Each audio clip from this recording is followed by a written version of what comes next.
No one makes it easier to create interactive content that drives engagement from your customers than Constant Contact.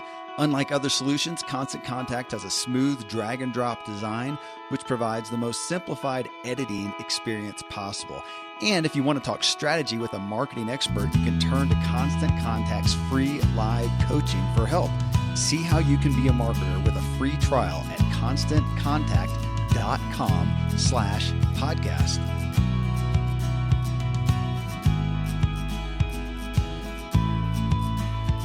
John, welcome to the Ziglar Show. Thanks so much for taking the time to share your message with us. Glad to be here, Kevin. Tom, too. Thank you so much for having me. Absolutely. We're both standing here. Come on, John or Tom, hold your book up. We'll do this for the audience. Here we go. All right. Perfect. Love it. I appreciate that it doesn't do it backwards like so often happens with video. Well, hey, I'm going to start off, John. I hear there's a Zig story, something about a special phone call you received. Yes, it was years ago when my QBQ book had first come out. I think it was the summer of 2002. And I knew a friend of Zig's had loved the book, and he had given a copy to Zig. And one day I got a phone call, and the caller ID said Texas. And I don't know why my gut just told me this could be the call. Not that I expected Zig Ziglar to ever call me. But, of course, once I heard his voice, I said hello, or, QBQ, good morning. And the voice said, I'm looking for the author of that QBQ book. And I said, well, if this is Zig Ziglar, I'm going to sell you a bunch. He laughed, and we must have talked for half an hour. And he wanted to tell me he had read the QBQ book, and he loved it. And he picked out a few stories that he really appreciated, like chapter 1, Jacob and the Diet Coke story and all that. So obviously, for a young speaker, it was so much fun to hear from the greatest motivational speaker of all time, Tom's dad. Mm-hmm. So that was an exciting moment for this young guy. So did he buy a bunch of books is what I want to know. Well, I made the classic mistake. You know how we tend to give stuff to people who can afford to buy it? Yeah, yes. So I think I shipped him 50 books for free, which I didn't need to do because I assumed Zig had a little money in the bank. But, it was like, I can't possibly take money from Zig Ziglar. I mean, this is a story you don't know. Years earlier, when I had been selling training for 7 years up in Minneapolis, St. Paul, a friend of mine had loaned me a series of VHS tapes featuring Zig Ziglar. And I was selling training and presenting to groups, but I wasn't a speaker.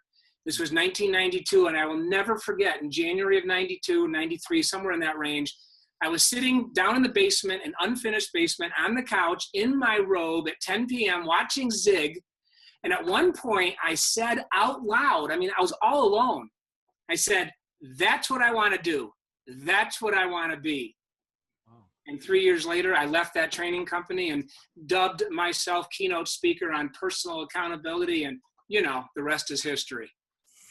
In a lot of history, I've heard stories, and I know you've been in from so many audiences. Matter of fact, I asked Tom about his history with you, and he said that he thought that it was at a Dave Ramsey, someone else our listeners know well, was it an Entree Leadership? Yeah, I went to an Entree Leadership, and I think, John, your book is part of the package that Dave gave out to us. Yes, it still is.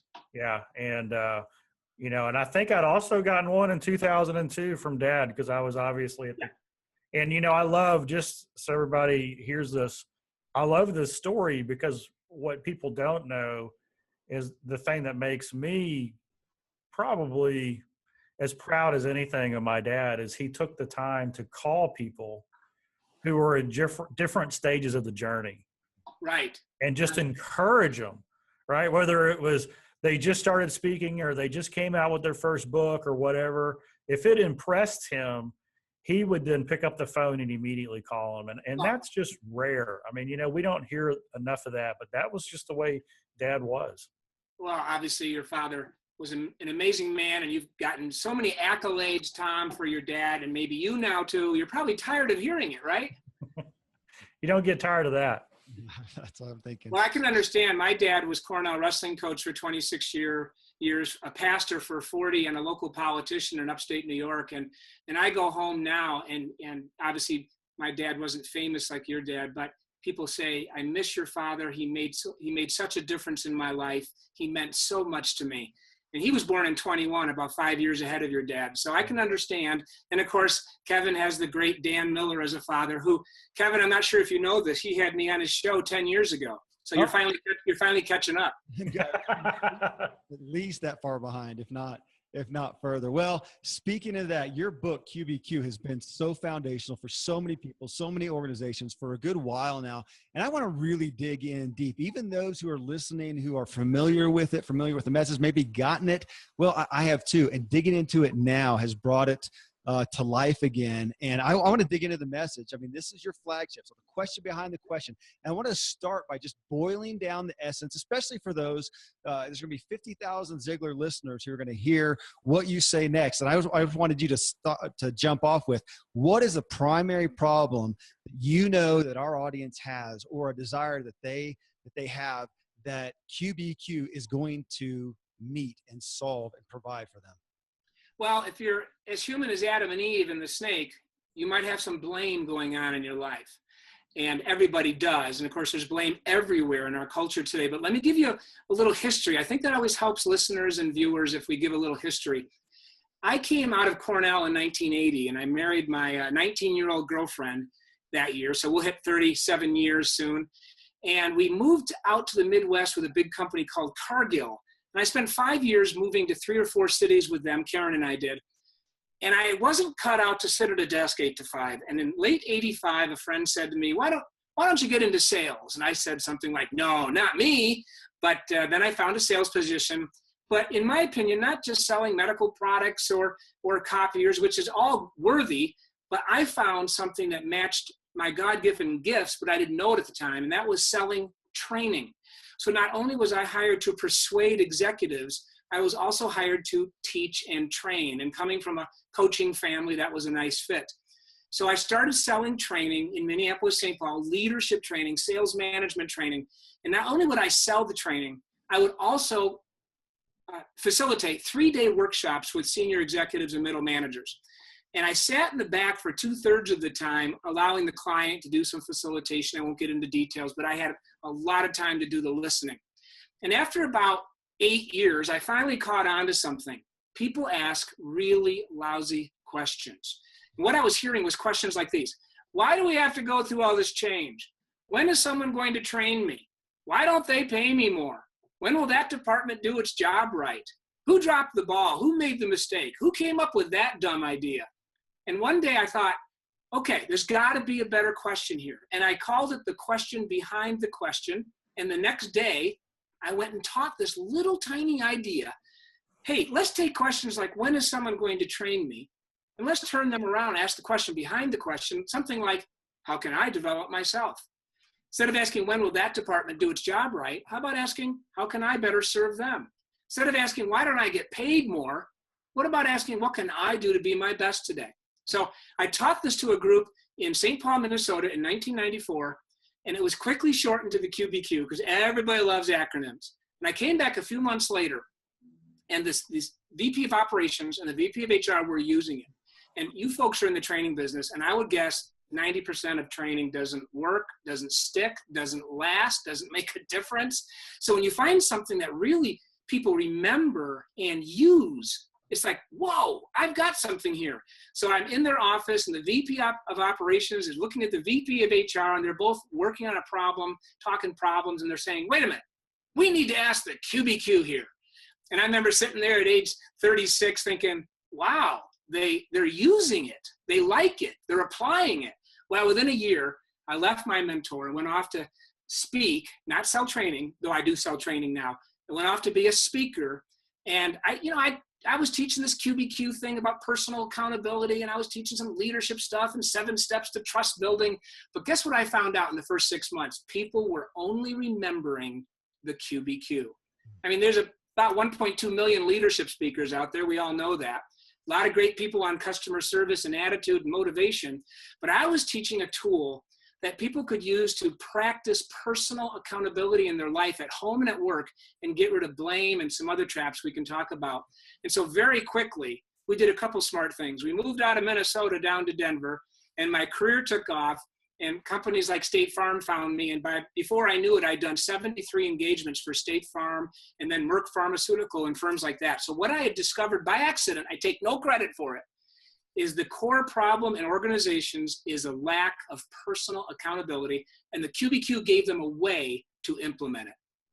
Okay, so I wanted to ask you right there again, for the however many tens of thousands of people listening who have not heard this message, they have not read the book, just to simplify, break down, define what you mean by personal accountability. We can all hear that. We can all give it head knowledge, but give us a tangible definition for it. Well, we actually find that there's a couple of myths of accountability that have crept into organizations. One of them is we think it's a group thing. We've done so much team building over the years. I am convinced we've lost sight of the power of one, the individual, the Kevins and the Toms and the Johns that can make a really big difference through their own actions, of course, their own attitudes, as Zig used to talk about. And we've lost sight of the person. So now we get people hiding behind the team. I mean, for you listeners and viewers out there, just imagine people in your company saying, well, the team didn't get it done. The team didn't have enough resources. The team wasn't committed. Nobody on the team cared as much as I cared. All of a sudden, we're hiding behind the team.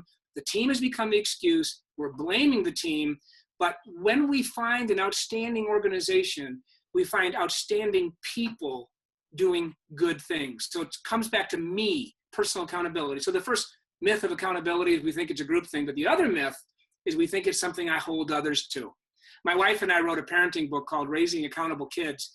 And it's just hilarious. Yeah, I happen to have a copy of it too, Kevin. I don't know how that happened. Sorry. All right. So we mailed out an email, or we sent out an email to a couple thousand people who wanted to hear about the book when it came out. And it was so funny. About 100 parents sent us back notes like, oh, finally, thank you, Karen and John, a book I can use to make my 12-year-old do his homework. Or a book I can use to get my millennial son off the couch and out in the workforce. A book I can use to get my teenage daughter to speak to me respectfully. I wonder what happened when they got to page 3. And in page 3, Karen and I write this: my child is a product of my parenting, period. End of story. No more blame.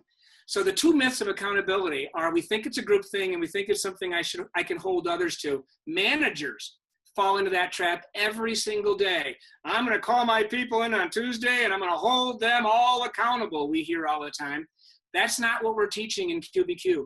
We're teaching a way for me to rise above the problems of the day, the frustrations, negative feelings that come to all of us, and ask, what can I do to make a difference? How can I serve people today? That's what the question behind the question is all about. So personal accountability, as we define it, is making better choices in the moment, making better choices in the moment. And of course, we all make choices all day long, but we're not choosing our next action. A lot of companies get off track talking about best practices. We should be talking about best thinking. I'm always choosing my next thought. So the QBQ is a tool and we can unlock it and explore it, but it's a way for me to choose a better thought so I can get out of the blame game. Well, this is obviously very near and dear. You know, no wonder Zig bought a lot of, or wanted a lot, received. Yeah, I gave it away. Because I mean, this is the heart of Ziglar's, bringing it back to us. I mean, Tom, that was that's a root, that's a pillar of Ziglar, for sure. In this book, QBQ, which is at this point, I think, did you say it was published in 2001? I think I saw. Well, it first came out in 2001, and now we're into 5 generations of the book, and the most recent version just was released by Penguin Random House. Okay, so in that, this has become a classic in business and in personal development. And you mentioned something a minute ago, you just referenced culture. And I did have that question.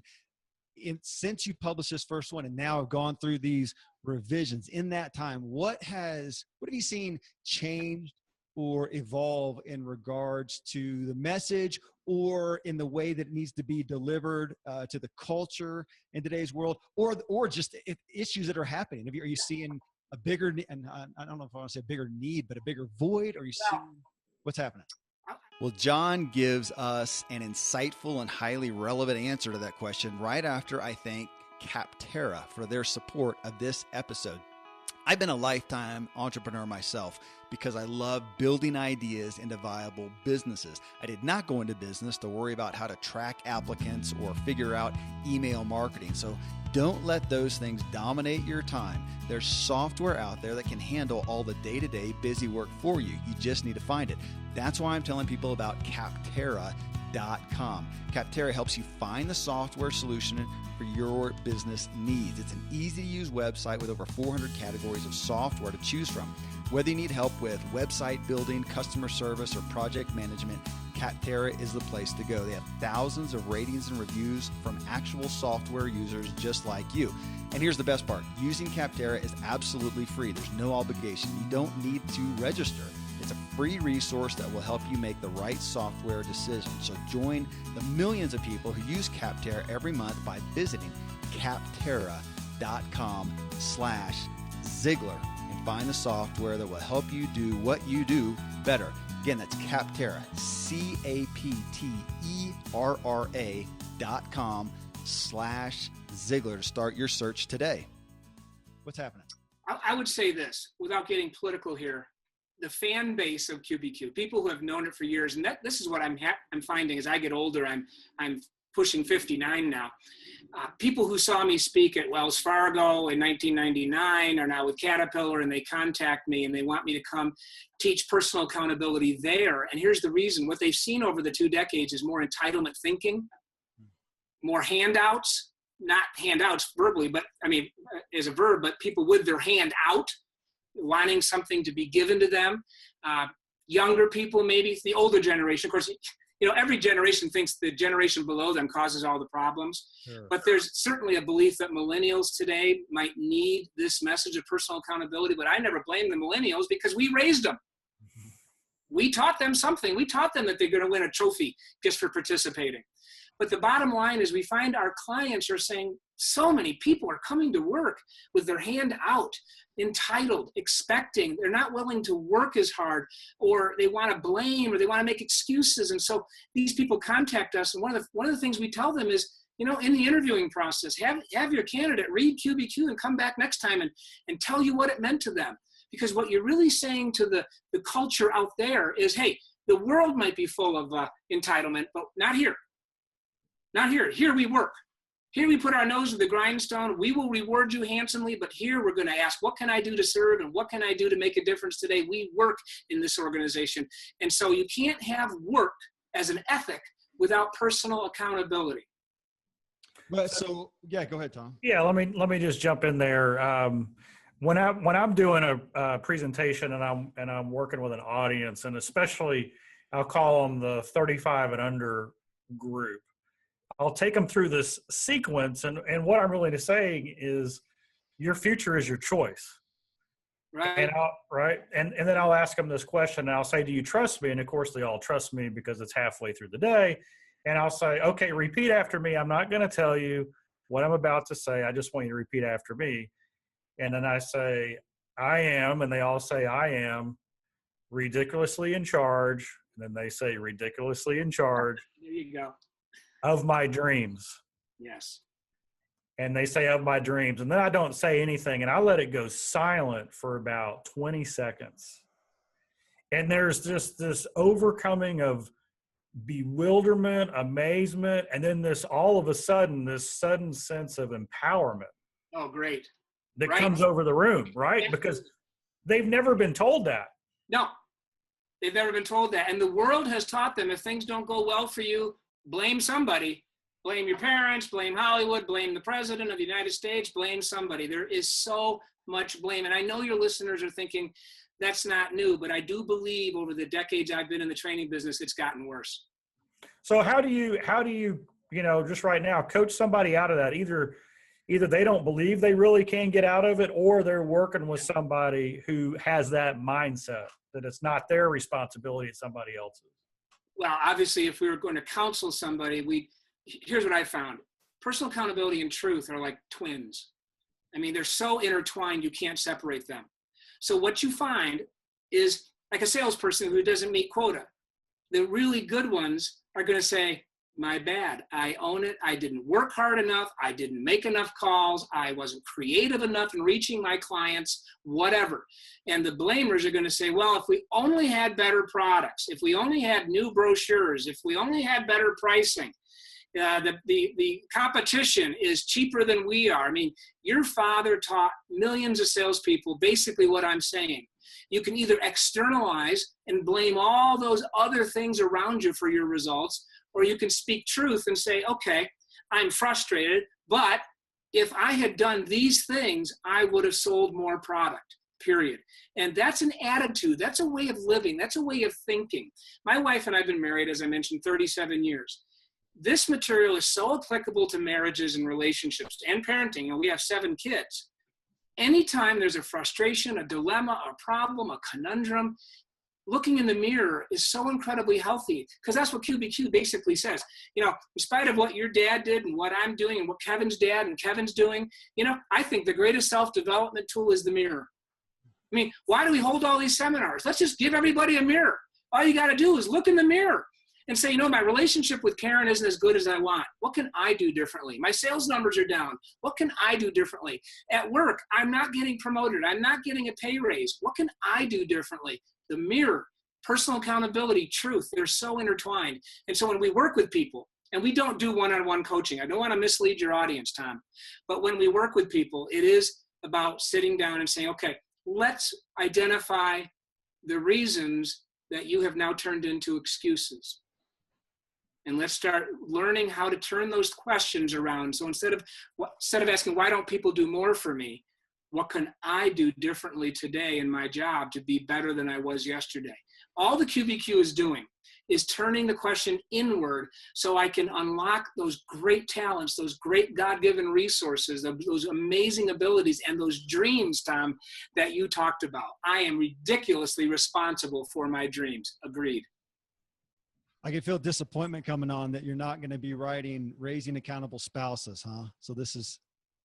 Here's a rule you learn when you're the QBQ author. You never refer to the book when you're talking to your wife. Unless it's for you.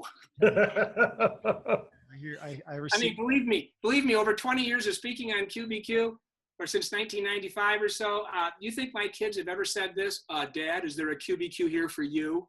Yes, we have said that many, many times. Yeah, that's excellent. I love that. Greatest tool is the mirror. That's a great quote. And John, so you know, Zig's self-talk cards, which is the methodology there is get in front of the mirror, talk to yourself. We did a show on that a long time ago. It's probably been one of the most popular ones. And the testimonials, there's definitely a week that never a week that goes by that we don't get a personal testimony about a life change. Looking in that mirror and reprogramming their brain.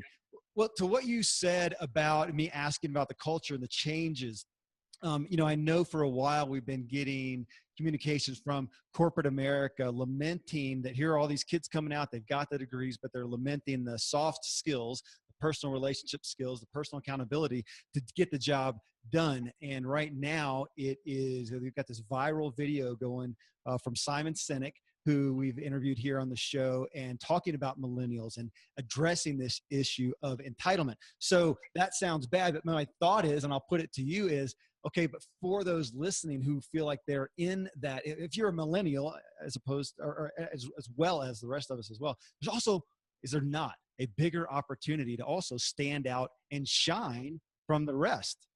It's funny, you just used the word shine. This is a little off the beaten path here, but at QBQ.com, I blog every week like most people do. And I wrote one about 2 years ago. I walked into a Starbucks in the Rocky Mountains, and there was a 22-year-old absolutely scrubbing, sorry to say this publicly, the urinal like I'd never seen. The silver part gleamed. And I said, young man, step away from the urinal, because I wanted to take a picture of it. So I took a picture of just the top of the urinal. I kept it clean, okay? And I posted about it. I said, I met a millennial who cared about his work.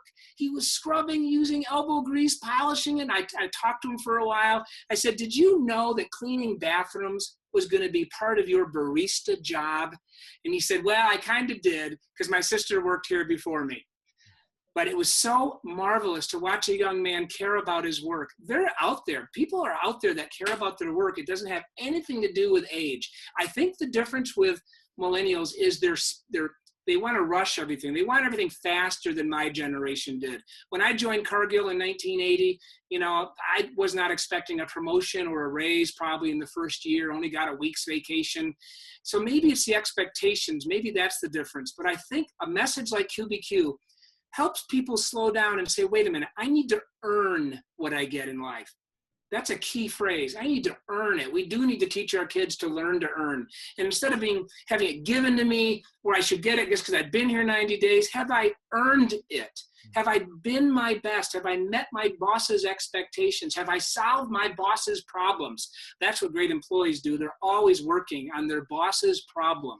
So we could talk about a lot of things here, but fundamentally, when you look at whether it's a 22-year-old or a 52-year-old, to come in the door each day and say, I own the place, not financially maybe, but I own my results, my output, my work today, and whether I get my goals accomplished, am I working the right problems? It's all about me. See, I think it's a lie.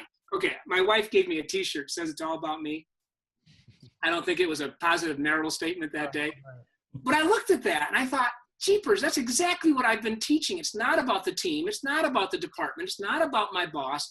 It's about me being my best. So instead of hiding behind the team or blaming my colleagues or whining about my boss, what if I said, what can I do today to help the team move forward? What can I do today to help my boss look good? Nothing wrong with that question. What can I do today to earn my keep? That's all QBQ teaches. Now, you mentioned a key phrase, Kevin, self-talk. Of course, Zig was teaching self-talk before most of us knew what it was. But here's what the QBQ tends to do.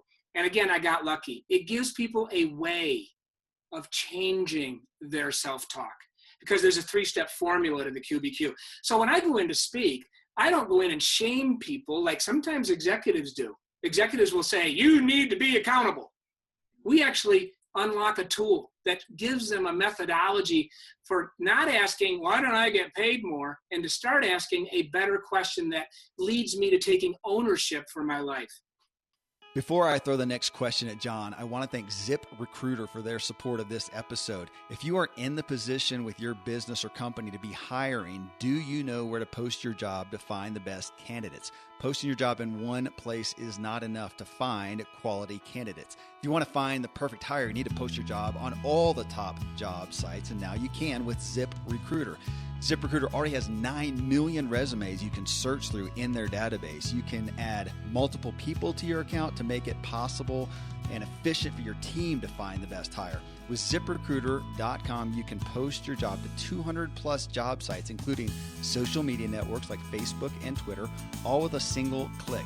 ZipRecruiter's handy website shows trending career fields, cities, and searches. You can find candidates in any city or industry nationwide. Just post once and watch your qualified candidates roll into ZipRecruiter's easy-to-use interface. No juggling emails or calls to your office. Quickly screen candidates, rate them, and hire the right person fast. And if you run into any issues, don't fret. ZipRecruiter's friendly and human support staff is ready to help.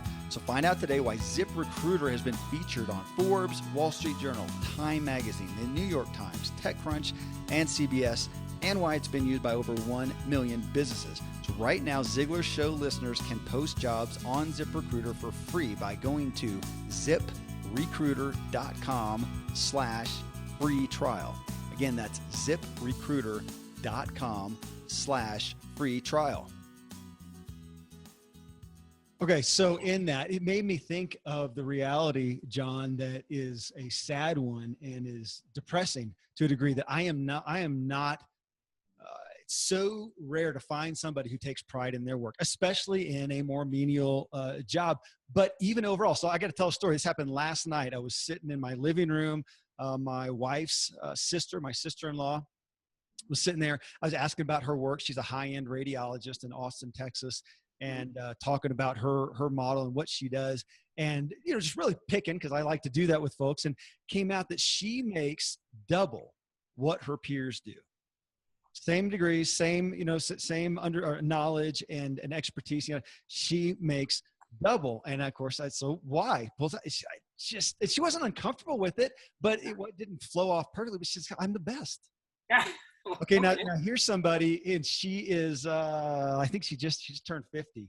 So, but even there, I thought in that moment, I am not used to hearing that. I am not used to hearing, and for her, you know, you could say that, gosh, that sounds arrogant. She makes double. It's hard to, it would be a lie to not own up to it. Well, she's doing something right, and she's doing something others aren't doing. We teach in my book, which is titled Outstanding Organizations have the extra edge because people like your family member go the extra mile. It is so simple. We wonder, why do some companies stand out? Well, it's not the senior members of the executive team. It's not good luck. Always, it's not market fortunes. It's individuals at the grassroots doing the right things at the right time in the right way. They're going the extra mile. I'm always amazed when somebody sends me a customer service story. And if you boil it down, it's simply, it comes down to this. Somebody did something for another they didn't have to do. That's our definition of service. Doing something for another I didn't have to do. And every customer service story you've ever heard that people are telling you at a party because they're excited about it, there's always a moment where somebody did something for another they didn't have to do. And those people are rewarded. They go the extra mile. Their company has the extra edge. Sounds pretty simple, doesn't it? Look, I'm getting excited about this because one of the things that we teach is called the Ziglar performance formula. And what it is attitude times effort times skill equals performance. Yeah. So I'm going to have you add to this. What we mean is if somebody's first day on the job, they're scared, they're nervous, they haven't been given any work to do, they don't have any skills. So it's attitude's a 1, effort's a 1, skill's a 1. So 1 times 1 times 1 is 1. So they've been there a while.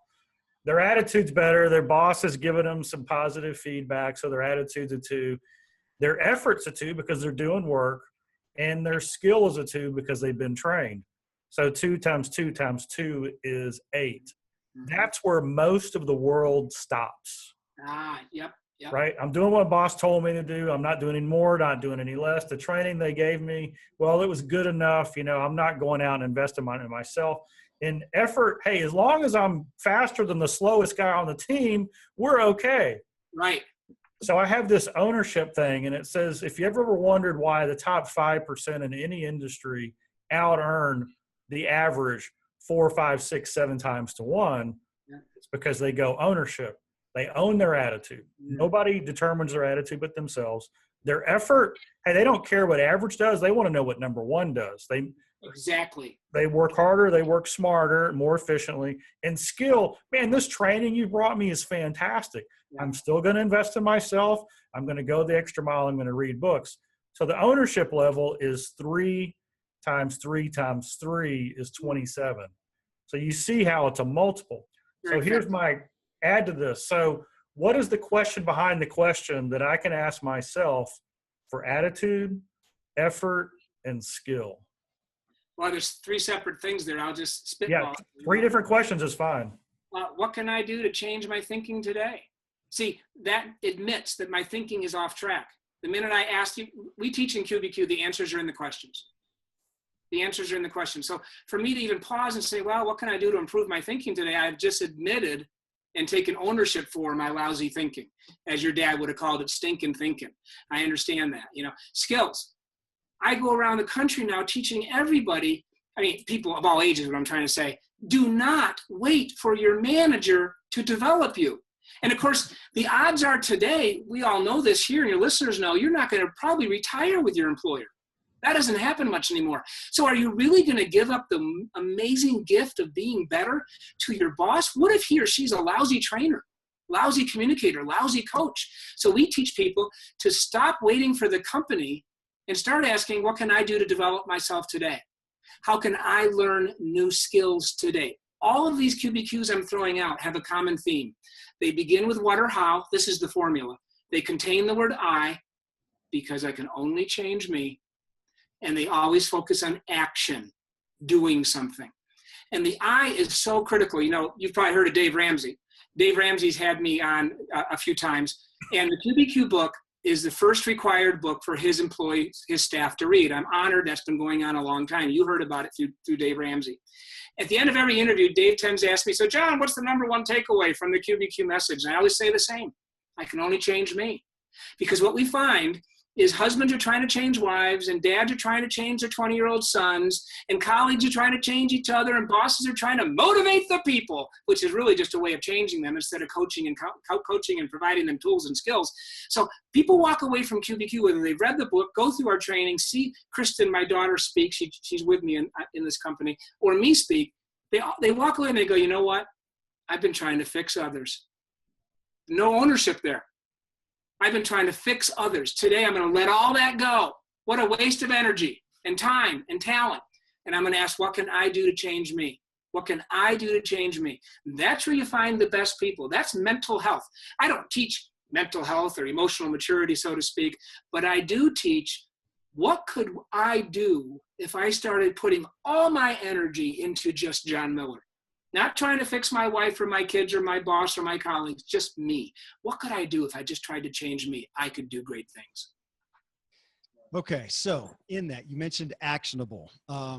So in looking in the mirror, which our listeners are used to us talking about in relation to Zig self-talk cards, I want to help me right now, so we can do a coaching session, you and me right now, to become aware. So in personal accountability, what is the mindset, the traits, the telltale signs of someone who is lacking in personal accountability? This is the power of QBQ. It changes the way I think, but it also changes the way I talk to myself, which is the same as thinking, but it changes the way I even speak to others. So instead of saying to your wife, why don't you do more for me? Ask a question that begins with what or how, contains an I, focuses on action. Hey, sweetie, what can I do for you today to cherish you more? What can I do to serve you? And implied in that is action. What we want to listen for is our self-talk and the words that come out of our mouth. There's three kinds of things to listen for. Why questions, who questions, when questions. We teach don't ask why if it sounds like this. Why is this happening to me? Why don't they pay me more? Why don't I ever get a break? Why don't people do more for me? All of that is victim thinking, and victim thinking or entitlement, we treat those the same. QBQ busts those traps of victim thinking and entitlement. The second type of question to listen for is, are you asking any when questions? When will they get back to me? When will the customer return my call? When will I get more coaching? When will the CEO give us the vision? You know what? Years ago, we did our jobs without the vision. That's a real myth in the training world. Every CEO has to see tomorrow. I don't know a single CEO who can see tomorrow. Do you? So stop standing around the water cooler saying, when are they going to tell us what's going on? How much better it would be to say, well, what can I do right now to make a difference? And then lastly, avoid who questions, because they're the blaming questions. Who dropped the ball? Who missed the deadline? Who made the mistake? Whose dumb idea was that? Who's going to improve this place? Wait a minute. Blame. Let's see. Solves no problems. Breaks down teams, destroys relationships, hurts creativity, lowers productivity. I could go on and on, the cost of blame and finger pointing. So what you want to do is listen for why questions, victim thinking, when questions, procrastination, and who questions, blame. Listen to those kinds of questions. If you're asking those kinds of questions, you're probably not practicing personal accountability. Okay, so I'm curious on that, because what came to mind is ego. So on one hand, I don't want to be accused of a fault, and I can have a tendency to look for where's the blame, so it's not on me. Is that an aspect of ego? But then on the other side, as I heard you talking about it too, we're also talking about, from an ego perspective, one that you'll convict me on is, am I giving, though, how much power am I giving to other people, to other circumstances? I don't use the word empowerment, Kevin, only because it became such a buzzword in the 90s.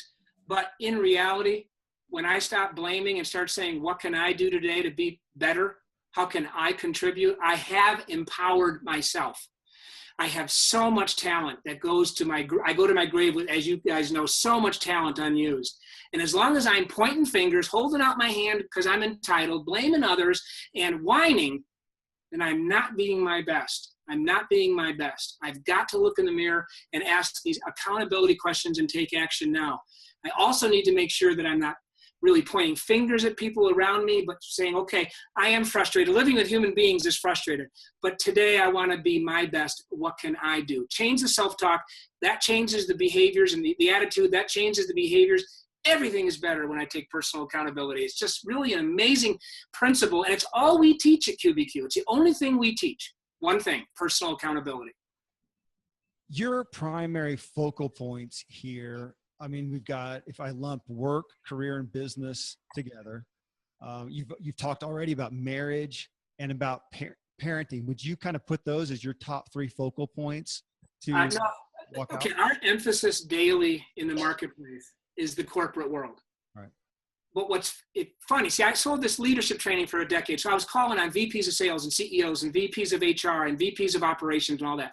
So I learned a lot from the age of 28 to 36. Then I went off on my own, but I mined the QBQ from that experience, talking to executives, sitting in training sessions. So all my work has been corporate. But as I was teaching QBQ, people would come up, and 80% of every audience are moms and dads. And they'd come up and they'd say, oh, I can use this at home. Do you have it in a parenting format? And for a long time, we didn't. Now we have Raising Accountable Kids, that book. And people would say, I can use this at home. We've never written a marital book, and I don't think we ever will. But the astute reader can take QBQ home and instantly apply it to their marital relationship. But on a daily basis, Kevin, not sure if this is what you were asking, but we license training to corporations. We seek corporate engagements, speaking engagements, and we sell a slug of books through QBQ.com to corporations. We have many, many, many repeat buyers that they just come back, and they come back because as they hire new people, they want to knock the chaff off the wheat. They want to get rid of the entitlement thinking and tell the new people, hey, we believe in accountability here. It's our core value.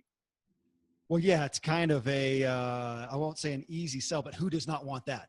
That's well, but here's the trick. Here's why it's an easy sell. People want it for everybody else. Well, sure. People hire us to fix their people. People buy books to fix their people. And of course, I've always got the dad in the audience who's going to buy the QBQ book and take it right home and give it to his millennial son who's on the couch watching Walking Dead reruns. Yeah. Well, hey, you've done a good job at giving people what they want so that you can give them what they need. It's interesting to talk to hear your own trajectory, Tom. I assume it's the same with Zig. Here he is talking sales, talking motivation, inspiration to corporate world, to the business world. And then I imagine the same thing. The lines were full of moms and dads and people. And then here comes his book on marriage, on kids. Yeah. And the reality is we know this, that all of life and all of business is about relationships. Right. It is. And until we own the relationship where we take responsibility for it, we're accountable to how we develop relationships. How can I help you? What can I do for you? You can have everything in life you want if you help enough other people get what they want. Right. Absolutely. I mean, it's just a simple process. And one of the stories I love is we were called in a big client. They were having a lot of turnover. They thought there was a communication problem between management and millennials. You got ex-Marines hiring 25-year-old millennials, and they don't communicate on the same level. But we discovered that wasn't the problem. The problem was the young person was a new married, brand new baby, and they were having relationship problems at home. And so we had to help fix that. Sure. And so it's so important when you start asking, what can I do? Then you can get into the real solutions that are available. And the QBQ, if I dare say this, it's an elegant solution because it's easily applied and understood. There is one other firm out there that talks about accountability, but our clients have told us it got complicated. And there's something about the QBQ book where it's not beneath, and please don't take my language wrong, I hope so. It's not beneath the CEO and it's not above the receptionist. There's something about the QBQ message where no matter what level or title you hold in the business world, you can read it, and if you're open to it, you can see yourself. You can see yourself. Because each of us has relationships, Tom, like you just said, whether it's at home or at work, community, church. And we've got churches using our Specs and Planks product based on Matthew 7:1-5, where Christ said, before you remove the speck from your wife's eye, take the plank out of your own.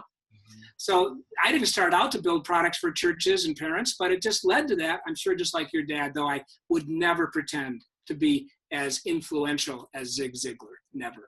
Well, let me just say this. I'm kind of what I call the intellectual architect. I go all nerdy on stuff, and I'm listening to Rabbi Lappin, and I'm not sure if you know him. He's good friends with Dave Ramsey, and I've heard the name, but I don't know. Good friends with Dad. But he talked about this. He said there's two kinds of law. There are descriptive laws and proscriptive laws. So the law of gravity, we didn't invent that law. We just described it. Right? And a proscriptive law would be like, okay, we all need to wear seatbelts in the car, right? The government just says, you're wearing a seatbelt. That's prescriptive. Okay. And so what I love about QBQ versus maybe some of the other more complicated accountability type training is QBQ is descriptive. I mean, it describes what's going on anyway in the shortest message possible. It's the way God created us. That's so well said, Tom. I think I should hire you. Yeah. But personal accountability has existed for 2,000 years. It was taught in the Bible. All we're doing with QBQ is giving a husband, a boss, a manager, an employee, an executive, a colleague a way to pause and not react with blame and finger pointing and whining, victim thinking and procrastination, but pause and say, well, what can I do in this situation to make things better? And there's all kinds of stories in the book. I mean, I teach through stories. Your dad, you folks probably teach through stories. We all know they remember the stories before they remember the content. But if they can remember the stories, they will remember the content. Okay, well, on that, you talking about the book, which I hold here before me for our viewing audience. I love the way it's written, just plain and simple. It is simple. You don't belabor a point. You didn't fill it with fluff or go so far down the rabbit hole that you lost it. It's short, it's poignant, actionable chapters. I love page 117. We read too many books. That's been a soapbox of mine. However, you don't have QBQ, go get it. You got to get that one at least before you stop. But right now, so I got two more questions for you, John, before we wrap up. And I mean, right now, there's nobody listening, including us, who's 100% perfect in the area of personal accountability, just as no one is perfectly healthy physically. So I do a lot of work in the wellness industry. And if I had to hit a high point for health, some core roots to offer somebody, I might lead with something like, get more and better sleep, cut out sugar, processed foods and gluten, eat more veggies, and eat less. Nobody's going to be harmed by doing that. It will help everybody to some degree. Those four things will do a drastic amount. So with that as an analogy, in regards to personal accountability and taking action, what are some of the number one areas that we can all write down right now? And folks, I would pause this wherever you're at. Wait, if you get back from your commute, think about this, write down. Where are some ways that we can write down and take action on to make radical changes right now today towards a personal accountability mindset? Sure.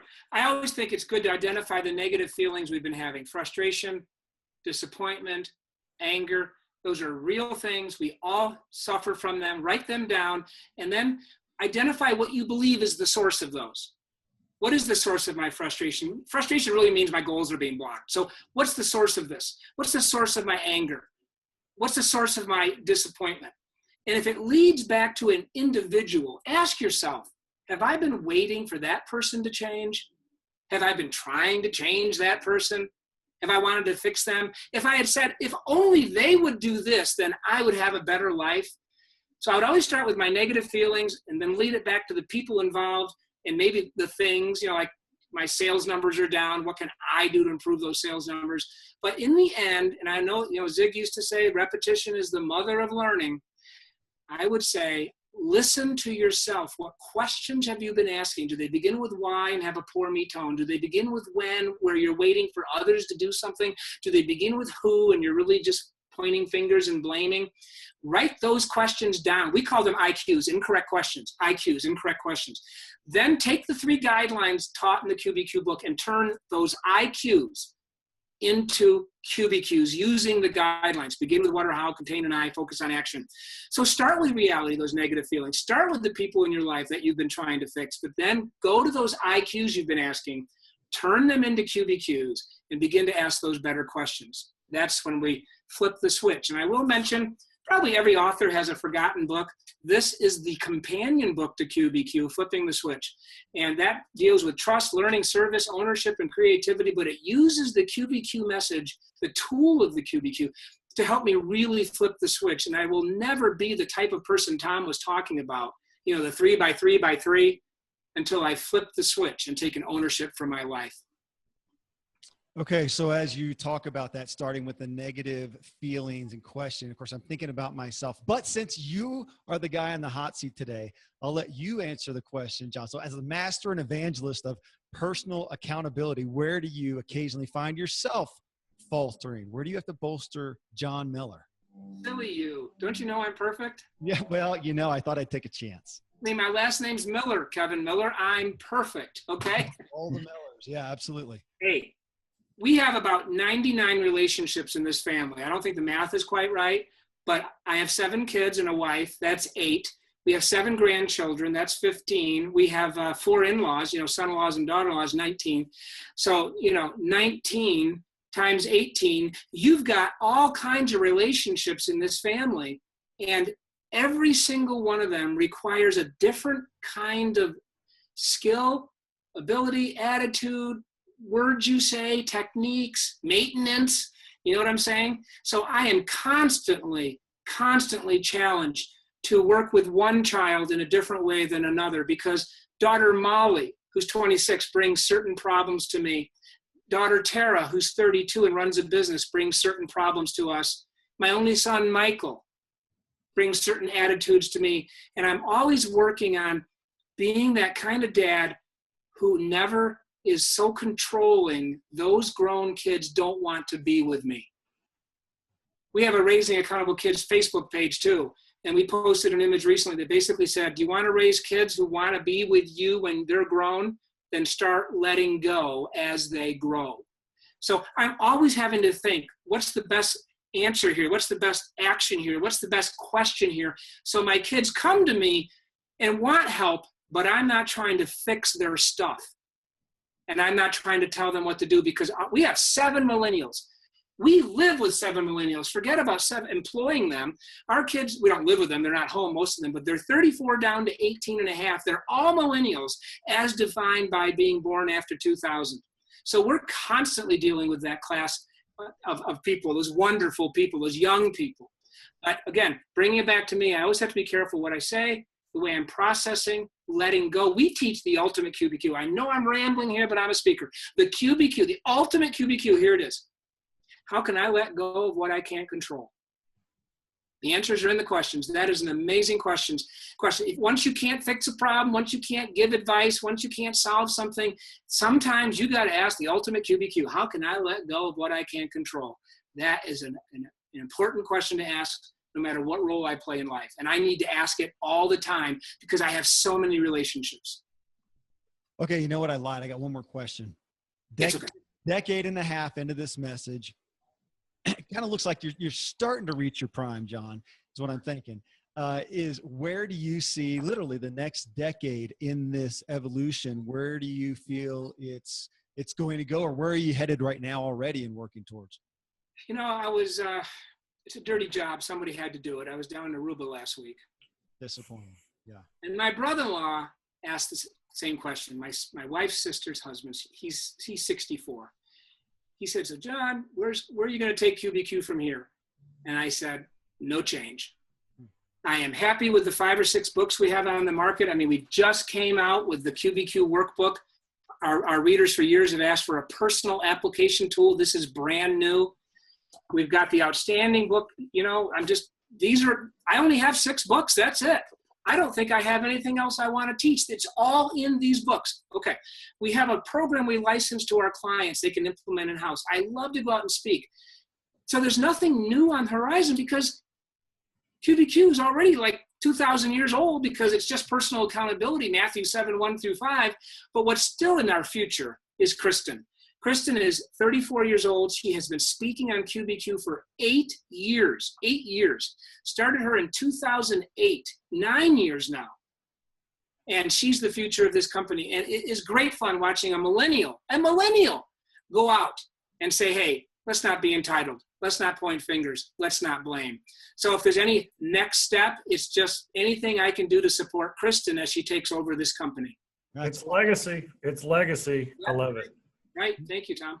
Absolutely. We talked about Dave Ramsey. We recently interviewed Rachel Cruz, his daughter, and I know his big focus right now is succession. We've talked about that a lot, and in a lot of ways, that's where we're at with Ziglar's, the succession, as the message continues to grow and bring other personalities in. John, awesome. Just a gift. I'm inspired. I got some notes to take action on. I'm excited to give this to the audience. Thanks for doing this with us, for sharing your message, sharing your heart. Complete gift. We're so grateful. Well, great fun, and what an honor to be with both of you. I told my daughter Kristen earlier, I said, Kevin's the son of Dan Miller, and Tom's the son of Zig Ziglar. I said, so Kristen, I guess you should be doing this interview because you're the son of John Miller. And she said, Dad, you're not them. Oh, come on. Next time. We'll keep her in mind.